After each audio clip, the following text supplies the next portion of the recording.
भाजपचे आमदार जे आहेत ते अपात्र झाले नाहीत. विधानसभा अध्यक्षांनी हा मध्यम मार्ग काढलाय अशी सुद्धा टीका केली जाते. विधानसभा अध्यक्षांच्या निकालाचं कसं विश्लेषण करा? असं आहे की असा निर्णय होईल याची खात्री मला होती, आमच्या सरकारला नव्हती.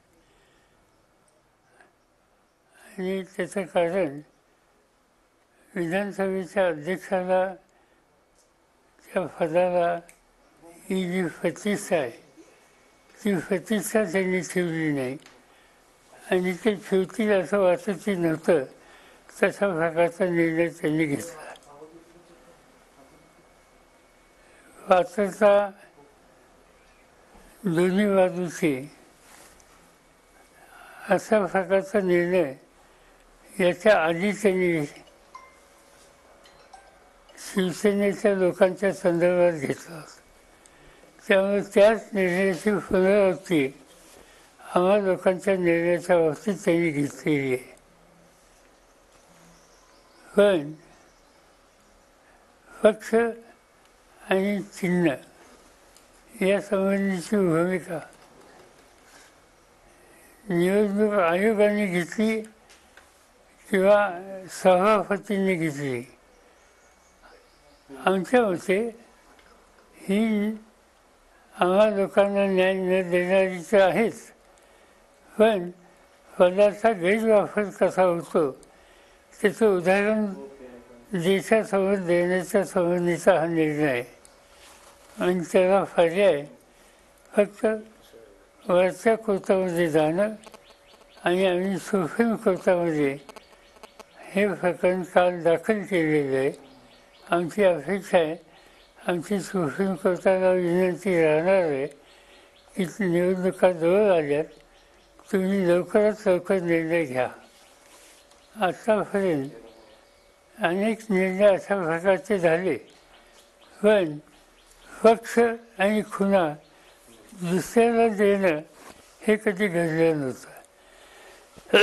सगळ्या देशाला माहिती आहे राष्ट्रवादी काँग्रेस पक्षाची स्थापना कुणी केली, या पक्षाची उभारणी कुणी केली हे माहीत असताना सुद्धा, वस्तुस्थिती असताना सुद्धा पक्षच अन्य लोकांच्या हातात देणं खुनेचं हा एक प्रकारचा अन्याय करणारा निर्णय. आणि त्याला सुप्रीम कोर्टाशिवाय आमच्याकडे पर्याय नाही. केंद्रीय निवडणूक आयोगाचा निकाल येण्याच्या आधी अजित पवार गटातले नेते वारंवार म्हणत होते की पक्ष आणि चिन्ह आम्हालाच मिळेल. केंद्रीय निवडणूक आयोगानं सुद्धा तसाच निर्णय दिला.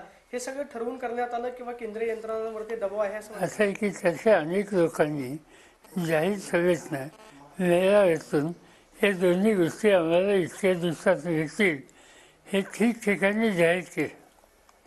तेव्हाच आमच्या लक्षात आलं होतं की हे सगळं सेटल करून घेतलेले निर्णय आहेत, हे निर्णय असेच होणार आहेत, याच्यात आपल्याला अन्यायकारकच निर्णय येणार आहेत आणि आपल्याला पुढची तयारी करायला पाहिजे.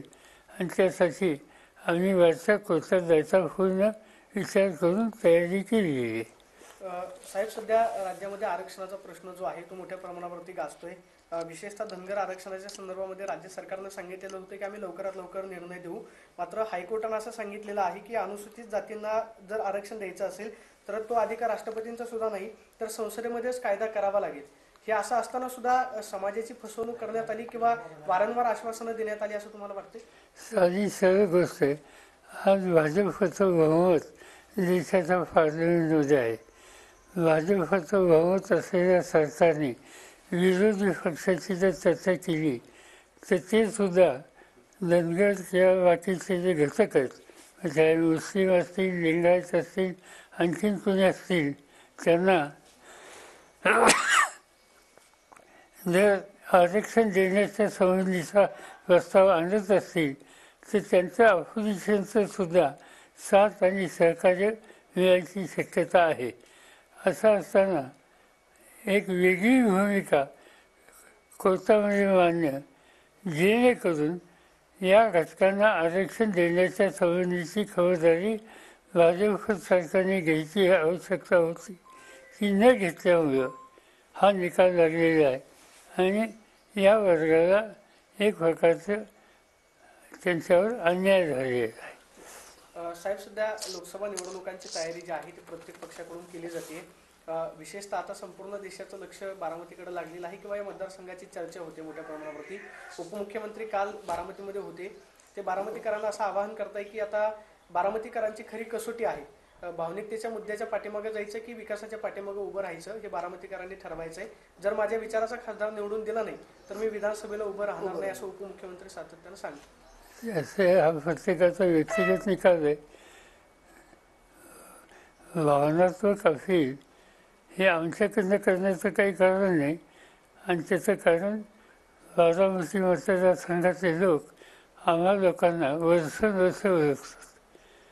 त्यामुळे आमच्याकडून भावनात्मक असं अपील करता येणार नाही, करण्याची आवश्यकता नाही. पण ज्या पद्धतीनं विरोधकांच्याकडनं भूमिका मांडली जाते ती पद्धती, त्यांची भाषणं ही काहीतरी वेगळं सुचवतात आणि त्याची नोंद समंजस मतदार बारामतीचा निश्चितपणाने घेईल आणि योग्य तो निर्णय घेईल.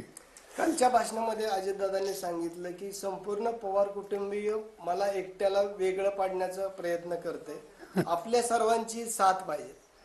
असं आहे की उमेदवार कोणी असेल निवडणुकीत त्याचा मतदारांची साथ मागण्याचा अधिकार आहे आणि त्या दृष्टीने त्यांनी काही केलं असेल तर केलं असेल. पण संपूर्ण लोक एका कुटुंबाच्या एका बाजूला आहेत आणि मीच एकटा असं सांगणं याचा अर्थ लोकांना स्वतः भावनात्मक भूमिका बांधून त्यांची सहानुभूती ही मिळवण्याचा प्रयत्न त्या ठिकाणी दिसतो. एका बाजूला अजित पवार गटाकडून जर काही कार्यकर्ते शरद पवार गटाकडे येत असतील तर त्यांना धमकवल्याचा देखील प्रकार चाललेला आहे. असं ऐकलं मी, अनेक कार्यकर्त्यांनी सांगितलं की आम्हाला टेलिफोन येतात, आम्हाला बोलवलं जातं, आम्हाला दमदाटी दिली जाते, तुला या फादा मी बसवलं सांगितलं जातं वगैरे वगैरे अनेकांच्याकडून. ठीक आहे, आता हे होत आहे. या सगळ्या गोष्टी कधी बारामती मतदारसंघात नव्हत्या तर पहिल्यांदाच यावेळेस पाहायला मिळतं. बारामतीकरांना अपेक्षा आहे ती आपल्या सभेची. आपली सभा कधी होणार आहे बारामती? बघूया, अजून काही तारीख ठरली नाही, अवकाश आहे अजून. साहेब, धनंजय मुंडेंचा आव्हाडावर गंभीर आरोप झालेला आहे. दोन्ही पवारांमध्ये अंतर पाडण्याचं काम आव्हाड यांनी केलंय, तर जयंत पाटील आणि सुप्रिया सुळे यांना बाजूला करून स्वतः जितेंद्र आव्हाड पुढे येण्याचा प्रयत्न करतात. अजिबात नाही. धनंजय जे काय ते मुंडे जे बोलले त्यांनी राष्ट्रवादीमध्ये जो त्यांचा कालखंड गेला त्याच्यापेक्षा कितीतरी वर्ष अधिक आव्हाड हे पक्षाच्यासाठी काम करतात. त्यांनी देश पातळीवर काम केलं, देशातल्या तरुणांचं नेतृत्व केलं, महाराष्ट्राच्या विधिमंडळामध्ये काम केलं आणि राज्य मंत्रिमंडळामध्ये सुद्धा काम केलं. आणि त्यामुळं पक्षाची भूमिका मांडण्याचा त्यांना अधिकार आहे.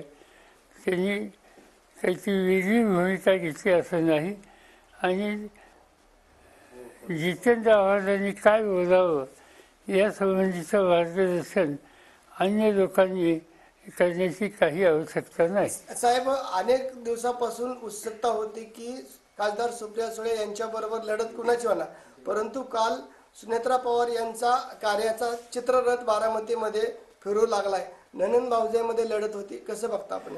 लोकशाहीमध्ये निवडणुकीला उभं राहायचा प्रत्येकाचा अधिकार आहे आणि तो अधिकार कोणी गाजवत असेल तर त्या संबंधीची तक्रार करण्याचं काही कारण नाही.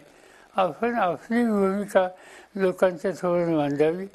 लोकांना गेल्या 55-60 वर्ष आम्ही लोकांनी काय काम केलं हे लोकांना माहिती आहे.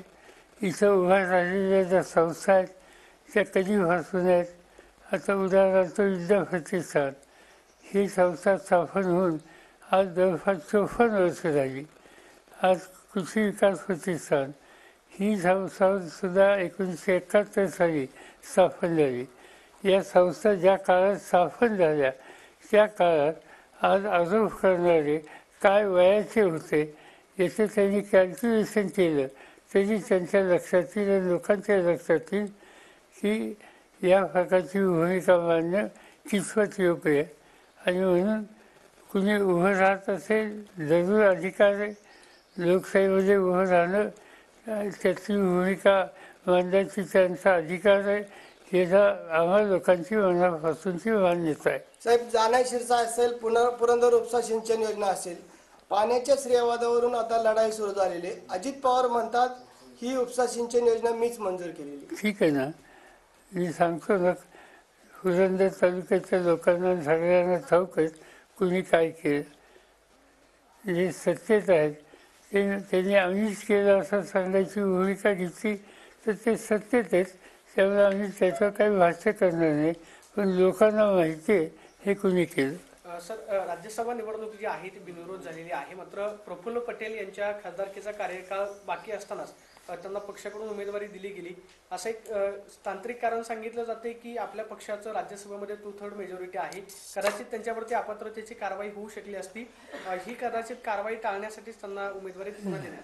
मला हे सांगता येणार. त्यांच्या पक्षाचा अंतर्गत विषय ज्यांना अजून 4.5 वर्ष किंवा 5 वर्ष शिल्लक होती त्यांनी पुन्हा उमेदवारी दिली. हा एक आश्चर्यकारक निर्णय आहे. साहेब, सातत्यानं नवनवीन जे लोक आहेत ते भाजपमध्ये जात आहेत. जे अनेक वर्ष पद भोगलेले, 2 वेळा मुख्यमंत्री राहिलेले अशोक चव्हाण भाजपमध्ये गेलेले आहेत. कसं बघता याकडे? असं आहे की त्याला अलीकडच्या काळामध्ये काही यंत्रणा ह्या अतिशय महत्त्वाच्या झाल्या. अँटी करप्शन असेल, ईडी असेल, आणखीन काही संस्था आहेत. या सगळ्या संस्था किती प्रभावी आहेत आणि राज्यकर्त्यांच्यावर किंवा राजकारणात असलेल्या विरोधी लोकांच्यावर त्याचा वापर कसा आपण करू शकतो याची उदाहरणं हल्ली बघायला मिळतात. आणि तशीच उदाहरणं जी आहेत तीच या पक्षांतराच्या संबंधाची भूमिका जे लोक करतायत, मानतायत, त्याची कारणव्यवस्था तिथं जुळलेली आहे. साहेब, जरांगे पाटील पुन्हा एकदा उपोषणाला बसलेले आहेत. 20 तारखेला अधिवेशन ठेवलेलं आहे. सरकार चालढकल करते असं वाटतं? माहिती नाही. आता सरकार विधानसभेच्या समोर नक्की काय प्रस्ताव आणतायत तो बघितल्याशिवाय त्याच्यावर भाष्य करता येणार नाही. पण आम्हा लोकांची इच्छा आहे की त्यांची प्रकृती नीट राहावी. त्यांनी उपोषणाचा मार्ग सोडून प्रश्न सोडवण्याच्यासाठी विचार देण्याचा मार्ग शक्य आहे का हे जरूर पाहावं. लोकांची सहानुभूती त्यांना आहे. प्रश्न सुटावा असं लोकांनाही वाटतं आणि त्यासाठी राज्य सरकारने समंजसपणाची भूमिका लवकरात लवकर घ्यावी. चला.